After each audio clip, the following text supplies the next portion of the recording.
What if the greatest threat to our world isn't poverty or politics, but a book, a set of ancient verses that inspire men to sacrifice everything, even their own children, in the name of holy war?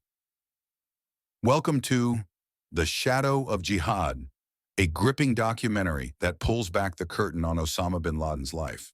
We'll start with the man himself, reveal how his twisted ideology tormented his family, trace the planning of the deadliest attack in history, and expose the root cause.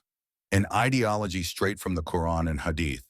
By the end, you'll see why this cycle of terror won't stop unless something changes. Stay tuned. This could save lives. If you're hooked already, hit that like button and subscribe for more eye-opening truths. Let's dive in. Part 1. The Heir to Empire, Osama's Rise and the Suffering of Innocence. Our story begins in 1957, in the opulent heart of Saudi Arabia. Osama bin Laden wasn't born into despair, he was cradled in gold.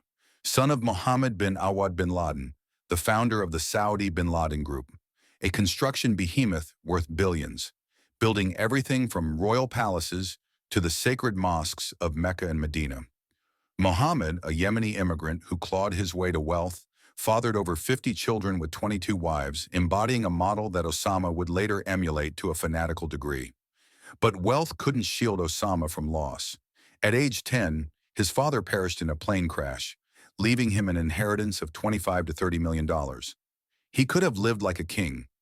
Instead, something darker took hold, an ideology drawn directly from Islam's holy texts.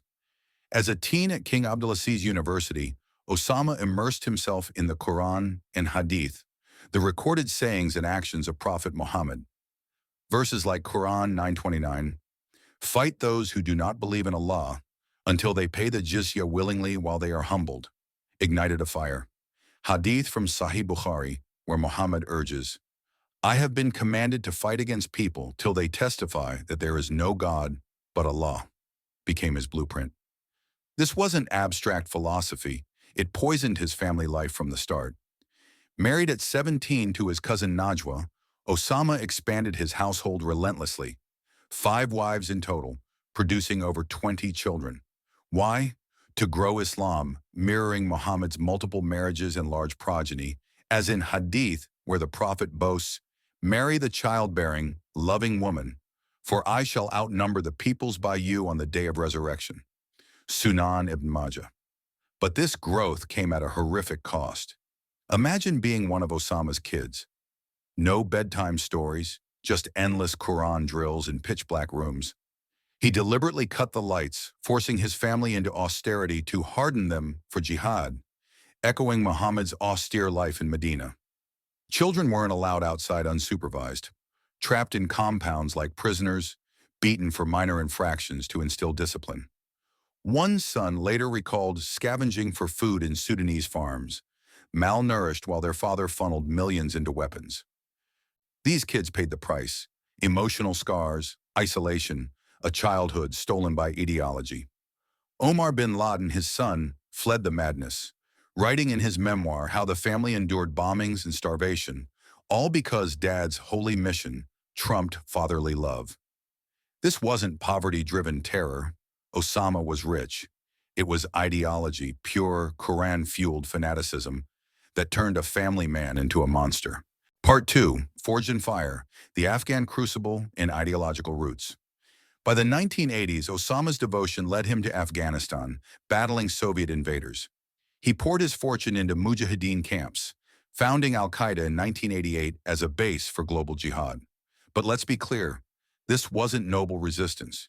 It was the birth of modern terrorism, rooted in texts like Quran 8:12. "I will cast terror into the hearts of those who disbelieve. So strike them upon the necks and strike from them every fingertip." Osama's children suffered most here. Dragged to war zones, they lived in caves without basics. No schools, just survival training, learning to handle guns before reading books. Daughters veiled young, sons indoctrinated to die for Allah, per Hadith. "The best of deeds is jihad in the way of Allah," Sahih Bukhari. One wife described nights where kids cried from hunger, but Osama insisted, "This emulates the Prophet's hardships at Uhud." Muhammad's battles, raiding caravans, beheading enemies, became Osama's playbook, justifying every atrocity.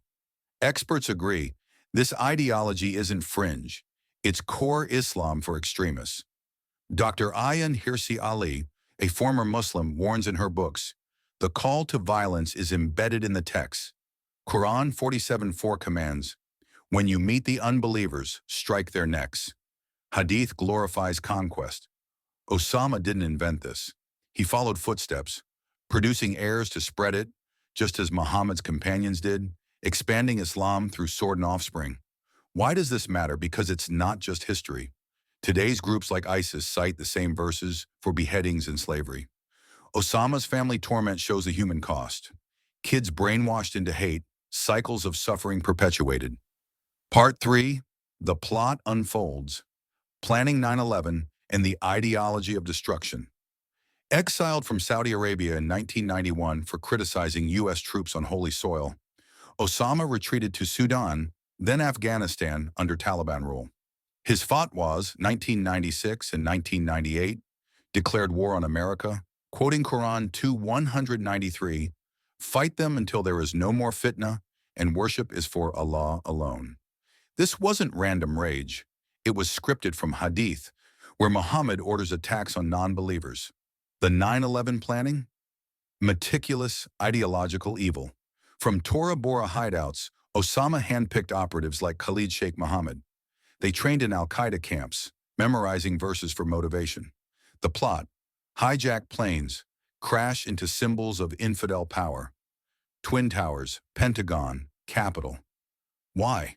To strike terror, per Quran 860. Prepare against them whatever you are able of power and of steeds of war, by which you may terrify the enemy of Allah. Osama's family endured the fallout. Wives and kids shuttled between safe houses, living in fear of drones. Children witnessed executions, internalized the hate.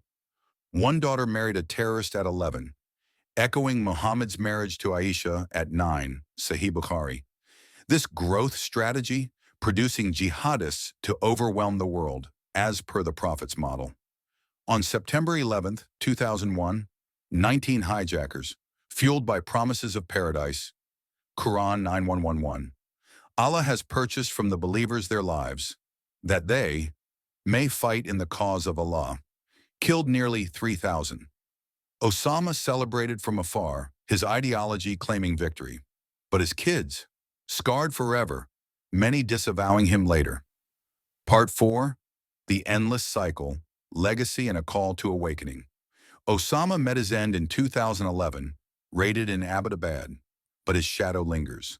Al-Qaeda splintered into ISIS, Boko Haram, all citing the same text. The problem? Muslims following Muhammad's footsteps too literally. Multiple wives for demographic jihad. Violence sanctified by verses. Quran and Hadith aren't just spiritual. For radicals, they're war manuals. Poverty doesn't breed terrorists.